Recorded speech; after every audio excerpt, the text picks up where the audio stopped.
There's something profoundly strange happening right now. Millions of people wake up every day, and the first thing they do is open an app to count calories, listen to a podcast about productivity, or repeat positive affirmations in the mirror.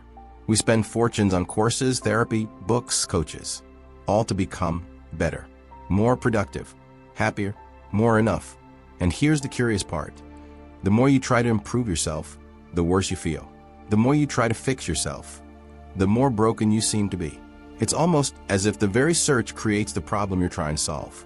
What if I told you there's a very specific reason for that?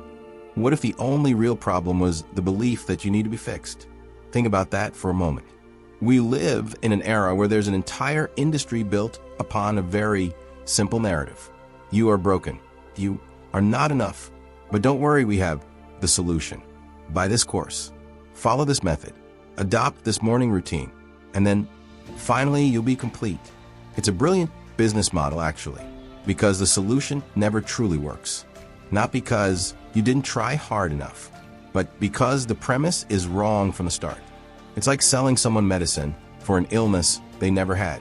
You can take the medicine every day, follow the instructions perfectly, and still feel like something's missing because you're trying to fix something that was never broken. Think of an ocean wave. The wave doesn't wake up in the morning thinking it needs to be more of a wave. It doesn't compare itself to other waves. There isn't a wave looking at itself thinking, I should be bigger, more powerful, more impressive. The wave simply is. It rises, exists fully, and returns to the ocean. No drama, no narrative of insufficiency, but you've internalized voices. Voices of parents who wanted the best for you, but projected their own frustrations.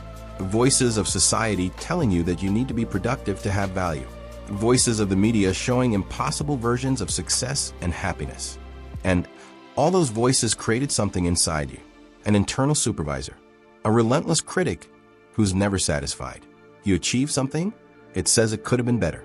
You made a mistake, it records it forever and uses it as evidence of your inadequacy. And here's the first real danger. You started to believe that this supervisor is you, that this critical voice is the truth about who you are. But it's not.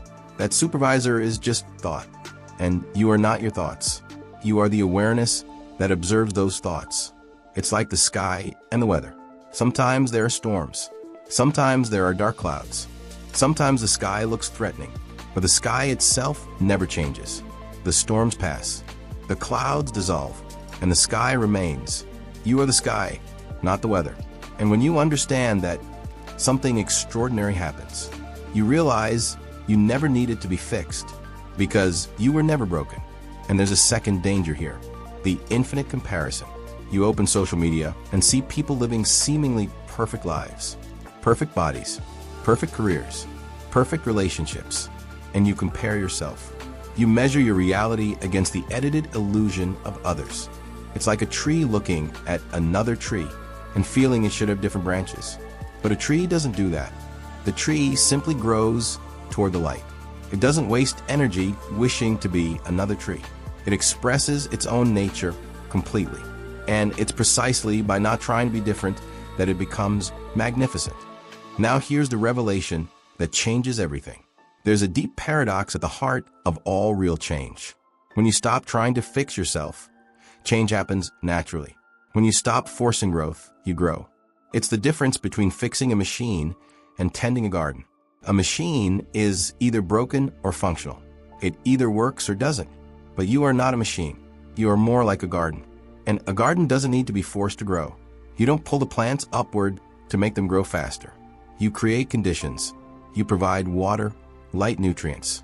And then you allow. You trust the natural process. Growth happens on its own. Think of a child learning to walk. She falls.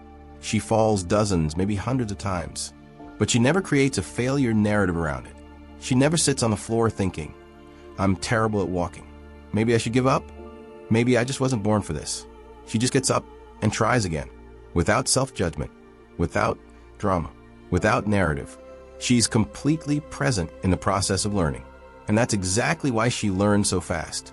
There's no inner resistance, no critical voice sabotaging every attempt. There's only the pure experience of trying, falling, standing up, trying again. So what happens when you apply this to your life now? You shift perspective. You stop treating yourself like a project to be completed, and you start seeing yourself as a process unfolding. You are already whole, and that doesn't mean you're stagnant.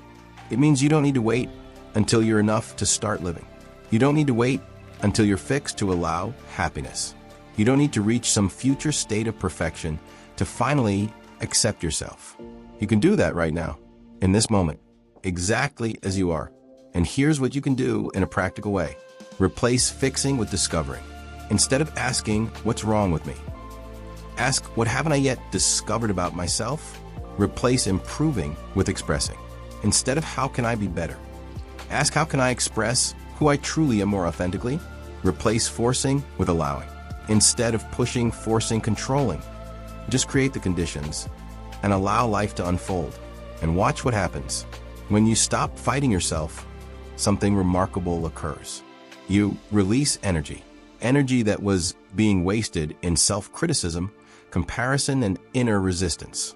And that energy can now be used to live, to create, to connect, to experience.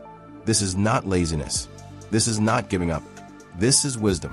It's the difference between swimming against a current and swimming with it. Both are swimming, but one wastes energy. The other uses the available energy in the most efficient way possible. And if you want to experience this in a very concrete way, try this. One day, just one day, without criticizing yourself, treat yourself as you would treat your best friend. When you make a mistake, don't say that was stupid. Say, it's okay, you're learning. When something doesn't go as planned, don't say you're a failure. Say that didn't work. Let's try differently. And watch. Watch what happens when you remove that constant layer of self-judgment. Watch how much energy you have. Watch how much easier things become. Watch how your so-called flaws are often just your most human traits. Your sensitivity, your caution, your intensity. They're not problems to be solved. They're part of who you are. And here's the final irony. The only problem was believing there was a problem. You spent years, maybe decades, trying to fix something that was never broken. Searching for something you never lost. Trying to become something you always were.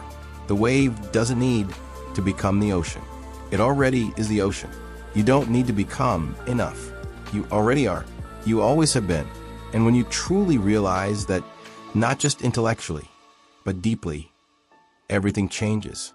Effortlessly, without struggle, without more seeking. Just the simple piece of being exactly who you are. What if you already were exactly who you needed to be?